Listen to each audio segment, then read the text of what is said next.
Olá, seja bem-vindo ao Universiência, o primeiro programa brasileiro de TV aberta e internet, que é produzido por meio de uma parceria entre TVs e universidades públicas nordestinas. Aqui você acompanha um pouco a respeito das pesquisas científicas que são realizadas no Nordeste e como elas influenciam de forma muito positiva na sua vida. Vem com a gente conferir o que tem para hoje.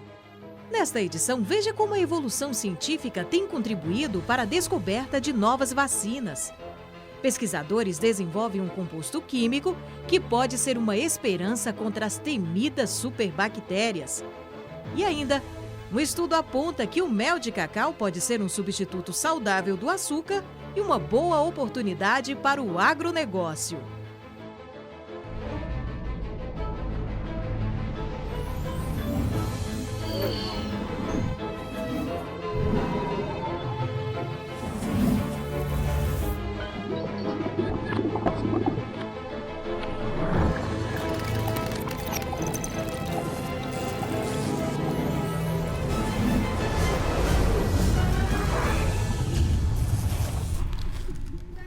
A história da vacina se confunde com a própria evolução científica. Graças a ela, doenças que no passado assolavam a humanidade puderam ser controladas e outras nem existem mais. E pesquisadores da Universidade Federal do Rio Grande do Norte contam essa história pra gente.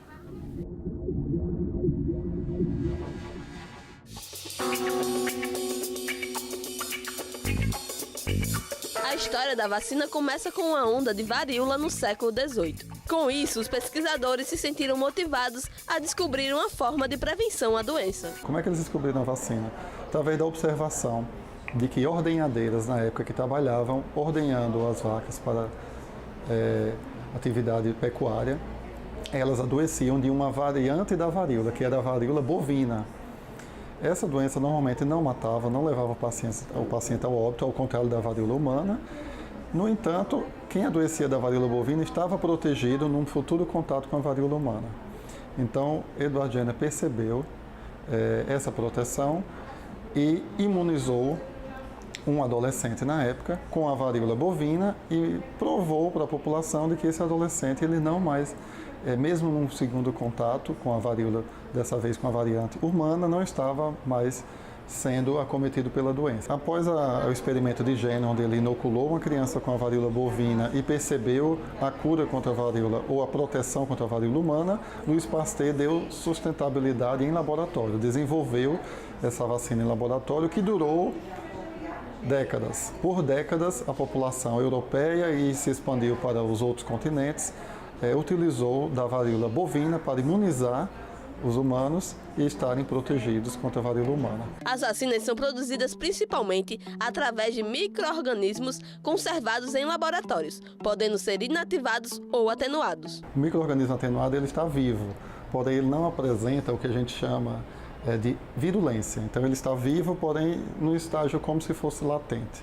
Então, como ela está latente, ele não é capaz de desenvolver a doença no paciente, mas ele é capaz de ser reconhecido pelo sistema imunológico e o que se espera é uma resposta imunológica do tipo humoral, ou seja, é capaz de produzir anticorpos. Quando o micro-organismo ele é inativado, ele está morto. Então, o que acontece? O repertório de antígenos, que são as moléculas para as quais o nosso organismo promove a reação imunológica, esse repertório ele é menor, de proteínas, de enzimas, devido ao micro-organismo não apresentar metabolismo. A criação de novas vacinas está relacionada à biotecnologia. A gente tem algumas tendências em vacinas.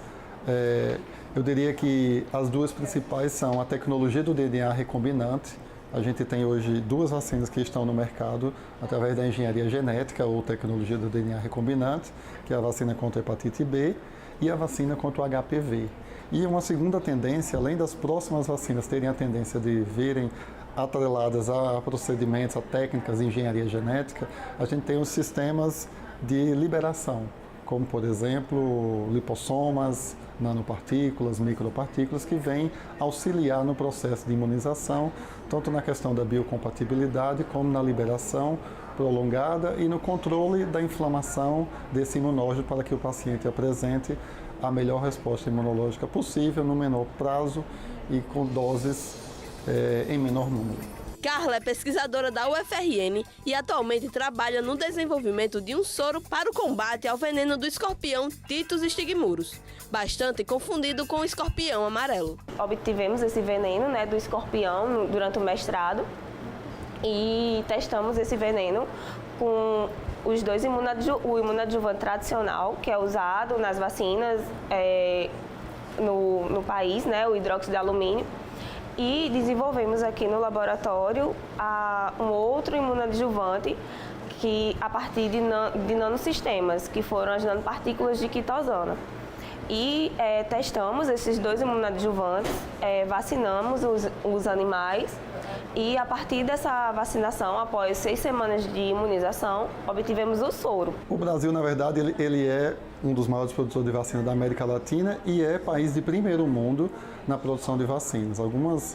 Algumas técnicas que a gente desenvolve aqui, algumas metodologias, elas são inovadoras e são referência para todo mundo. Países de primeiro mundo, eles vêm até o Brasil para estudar, para aprender e muitas vezes há a possibilidade de um contrato de transferência de tecnologia para que o Brasil possa ensinar aos outros países o desenvolvimento do que é feito aqui. E daqui a pouco tem mais Universiência. Fique com a gente.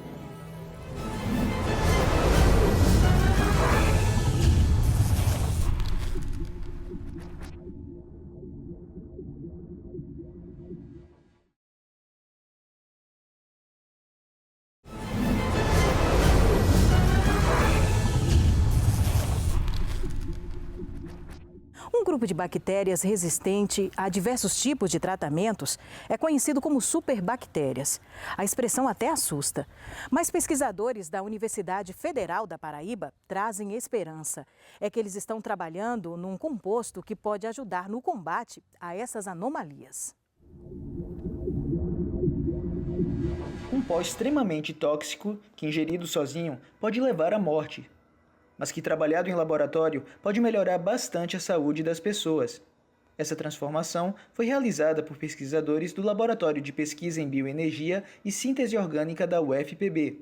A partir do ácido seleno-glicólico, eles desenvolveram um composto com ação antibacteriana. O principal trunfo da substância criada é que ela pode ajudar a combater as superbactérias resistentes a antibióticos. A bactéria ela tem um mecanismo, na verdade 3 mecanismos. Ela inativa, certo? A substância, o antibiótico, dizendo assim. Então, ela pode quebrar a estrutura do antibiótico, certo? Ela pode agregar algum grupo farmacofórico, modificando a estrutura, certo? E ela tem um mecanismo especial, esse que nós pesquisamos, que é chamado mecanismo de bomba de efluxo. Ou seja, quando ela experimenta o antibiótico, ela bombeia do seu interior da célula para o meio extracelular. Então, pode ingerir toneladas de antibiótico que não vai fazer efeito nenhum sobre a bactéria. E é para evitar que a bactéria coloque para fora os antibióticos que atua a composição criada pela UFPB. Os selenoglicolicamidas, certo? São moléculas inteligentes que reconhecem essa proteína de bomba de efluxo e desativa a bomba de efluxo da bactéria. Ou seja, deixa a bactéria vulnerável à ação do antibiótico. O uso do composto, então, permite que antibióticos que não funcionavam mais possam voltar a ser usados, além de diminuir a dosagem necessária para que eles façam efeito. A pesquisa está em andamento desde 2004 e gerou uma patente, além de vários estudos de pós-graduação. Também foram realizados estudos em parceria com a Universidade Federal Rural de Pernambuco para investigar o uso do composto derivado do selênio contra o câncer de mama e a leucemia. A gente precisa estar em parceria com a indústria farmacêutica para realizar novos testes, para que o produto realmente possa ser uma inovação e chegar para ser o benefício da sociedade. Em virtude da crise na saúde que nós enfrentamos nesses dias, toda ajuda é bem-vinda. E para além da pesquisa científica, o Laboratório de Inovação Tecnológica em Saúde da Universidade Federal do Rio Grande do Norte faz um trabalho bem bacana na regulação de leitos para pacientes que têm coronavírus. Vamos acompanhar? Eu não ligava muito, sinceramente, eu não ligava muito de usar máscara, eu não ligava muito de usar álcool em gel. A gente chega no hospital, a gente pensa que não vai sair. E a gente fica ali, quem diz assim, eu não estou bem, porque é tanta coisa acima da gente. quando eu vi lá no hospital. Foi quando eu caí na real. Eu digo, meu Deus, isso não é brincadeira, gente. Pelo amor de Deus, isso não é brincadeira. Realmente isso é uma doença muito séria, porque tá matando muita gente. Até então meu pai ainda não tinha falecido, né? Durante esse período, logo no mês de março, quando o Estado do Rio Grande do Norte começa a publicar seus decretos para organizar o sistema, o Laboratório de Inovação Tecnológica em Saúde é convidado pela CESAP, né, a construir uma plataforma ou construir um conjunto de soluções, e aí nós criamos o ecossistema de enfrentamento à Covid. Então, o processo que o Laboratório de Inovação Tecnológica em Saúde desenvolveu com a CESAP não foi somente o desenvolvimento de uma tecnologia, houve a construção de uma cooperação técnica científica que permitiu o Estado, aí quando eu falo Estado e municípios, organizar sua estrutura de regulação no momento mais crítico da saúde em termos sanitários que o Estado vivenciou nos últimos 100 anos. As centrais de regulação, tanto a Central Metropolitana de Regulação quanto a Central do Oeste, em Mossoró, desenvolveram uma atividade nunca antes vivida por nenhum de nós. Tivemos a satisfação de poder contar com o apoio do LAIS, né, em desenvolver o sistema de regulação com a nossa cara, né, customizado com as nossas necessidades, a realidade do Estado do Rio Grande do Norte, para que a gente pudesse, de alguma forma, enxergar a necessidade de leitos COVID no território e, com maior agilidade e celeridade, poder encaminhar os pacientes, respeitando a regionalização, a equidade, a universalidade, para um leito mais próximo de uma assistência mais adequada.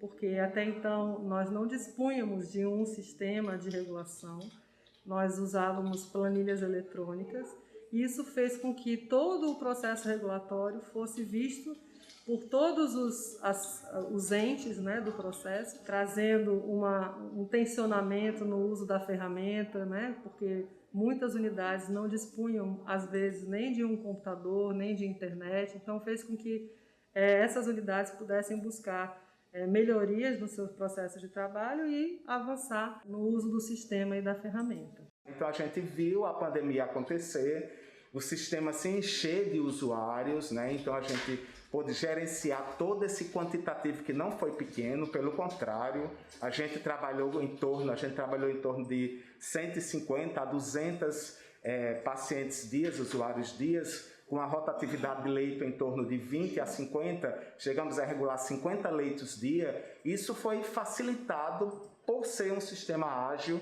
e de fácil operacionalidade. Se o Regula RN não tivesse sido implantado da forma que foi implantada, né, com alunos do curso de Engenharia Biomédica dentro da CESAP, pesquisadores do LAIS dentro da CESAP desenvolvendo em parceria, muito provavelmente o sistema de saúde no estado teria colapsado. Nós tivemos a oportunidade de fazer um sistema, de construir um sistema moldado às necessidades dos usuários. Então eles usam o sistema, gostam do sistema justamente por isso. Eles não precisam se adaptar ao sistema, o sistema se adapta às necessidades deles. E é um sonho que os ministérios públicos, tanto federal quanto estadual, têm de que esse tipo de regulação, se não for feito pelo LAIS, mas por outra instituição que possa fazer a mesma coisa, né, e sirva para universalizar a regulação no estado do Rio Grande do Norte e em todos os municípios, para garantir não só a universalidade, quanto a isonomia da regulação e principalmente a transparência. Então o Regula trouxe essa justiça, digamos, né? Porque a gente sabe que todo mundo quer ser internado. Óbvio, quem está doente, eu quero que meu pai tenha o recurso necessário.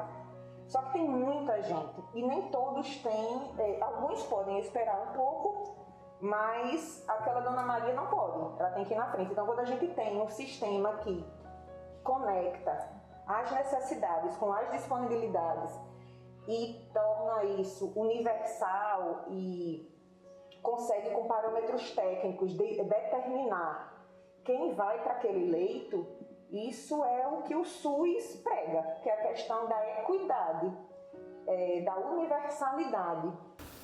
E daqui a pouco tem mais Univerciência para você.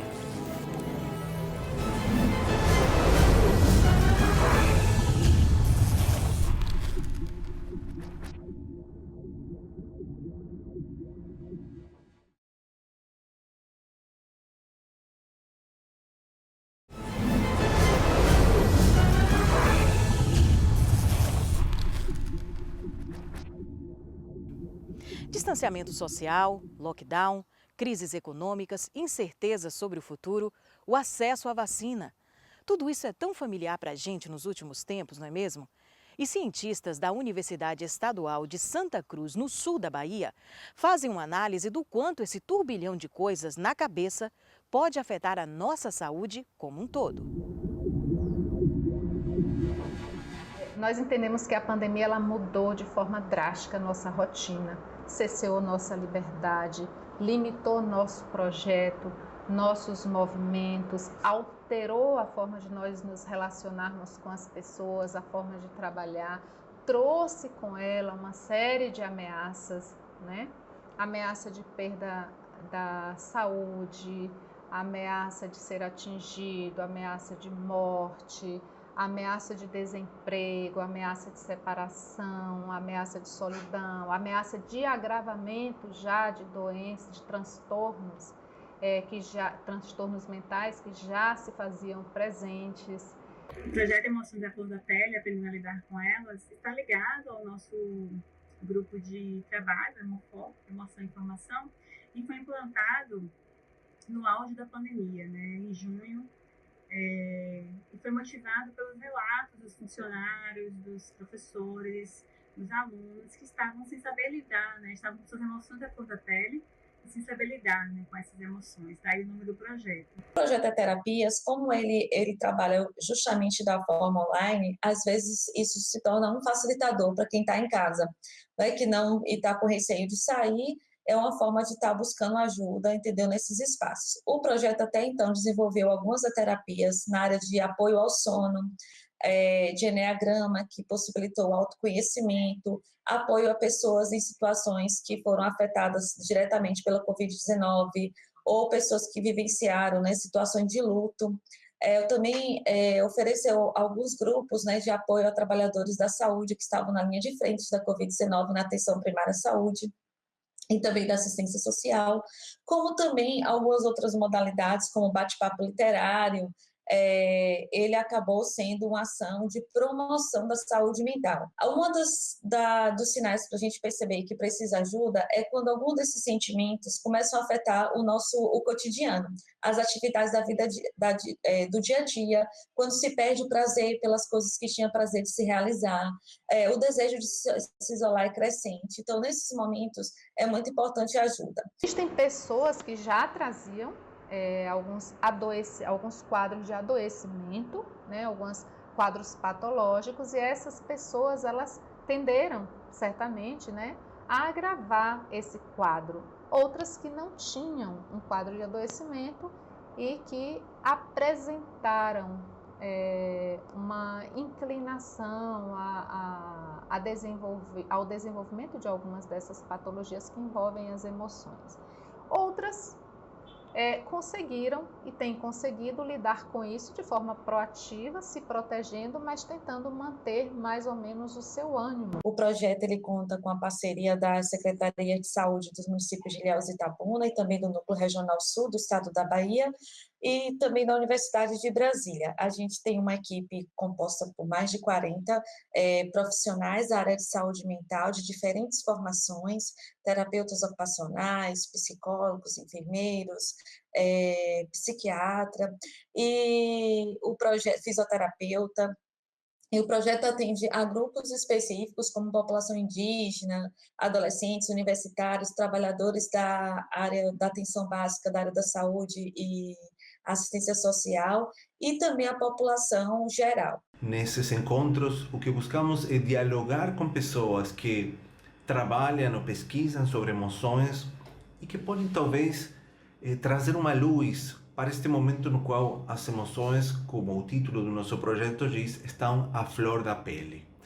Temos convidado psicólogos, alguns professores de línguas e filosofia, também psicoanalistas, nutricionistas, entre outros profissionais, e a ideia sempre é abordar as emoções. Procurar ajuda e aceitar ser ajudado nesses momentos em que se percebe, né, sofrendo psiquicamente, ou então às vezes é alguém que vai perceber que o outro está nesse processo de sofrimento e, portanto, vai ofertar ajuda a esse outro. isso é algo saudável dentro de um processo de sofrimento. Então, assim, se pudermos ajudar, né, nos procure. Para quem tiver interesse, pode nos procurar através do site da UESC, através do site do próprio projeto E-Terapias, né, que é www.eterapias.uesc.br, e também do Instagram E-Terapias UESC. Nós estamos à disposição para ajudar, quer seja, né, com o apoio que a gente tem para ofertar, ou quer seja como apoio também coadjuvante com aquelas pessoas que já estão fazendo ou irão iniciar um tratamento psiquiátrico. Agora imagine uma composição alimentícia capaz de ser um substituto saudável do açúcar. O produto deu à Universidade Estadual do Sudoeste da Bahia mais uma patente. O cacau desponta como um produto que não só fortalece a economia da região sul da Bahia, mas integra e faz ser reconhecida a identidade cultural desse lugar. Na cadeia produtiva, o fruto, que possui cores variadas, formato alongado e suco em sua composição, pode dar origem a manteiga, vinagre, cosméticos, geleias e muitos outros produtos. Além disso, a partir do cacau, ou melhor, do mel de cacau, extraído da polpa da fruta, é possível reduzir o açúcar da composição de diversos produtos, a exemplo do chocolate. Foi o que descobriram professores e estudantes da UESB em parceria com professores da USP. Por muito tempo, a lavoura cacaueira se dedicou à produção das amêndoas. Então, as amêndoas elas são colhidas, são prensadas, e é recolhido um líquido mucilaginoso denominado mel de cacau. Esse líquido ele é rico em açúcares e em compostos bioativos. Ele é muito perecível, né?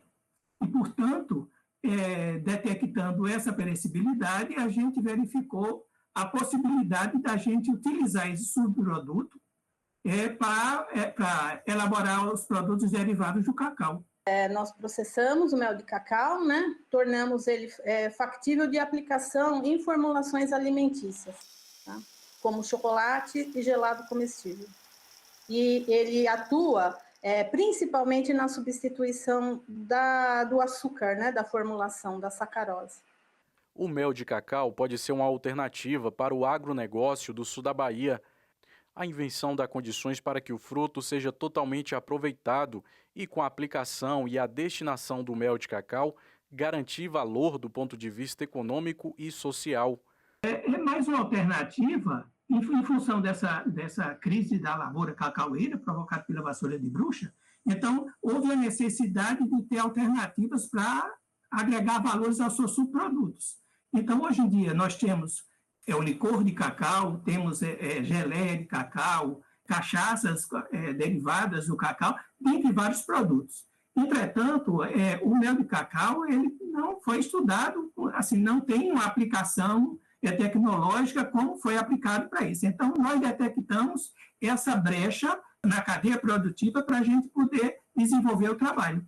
Com isso, a gente está agregando valor nutricional ao chocolate, e ao tempo em que a gente também está substituindo parcialmente o açúcar refinado, a sacarose, substituindo parcialmente ou totalmente os chocolates. Auxiliar os pequenos produtores de cacau no aproveitamento de um subproduto, né, do cacau que era desperdiçado, né, que era jogado fora. Então, isso daí ajuda a esses pequenos produtores e também daí vai se estendendo, logicamente, aos grandes produtores, né? A reutilização. Então, entra uma questão aí de sustentabilidade, né? Sustentabilidade auxilia, cria uma renda extra, né, a esse pessoal. A importância de protegermos aquilo que é desenvolvido no âmbito da UESB, utilizando recursos humanos da UESB, como também infraestrutura, tudo aquilo que a universidade deixa à disposição. E aí, quando esse feito é de uma instituição do interior, né, isso ainda mais dentro do Nordeste, com maior destaque, sendo a instituição do Estado, então isso só valoriza mais ainda, né, para nós, de fato, é motivo de grande alegria e só temos que comemorar, sim.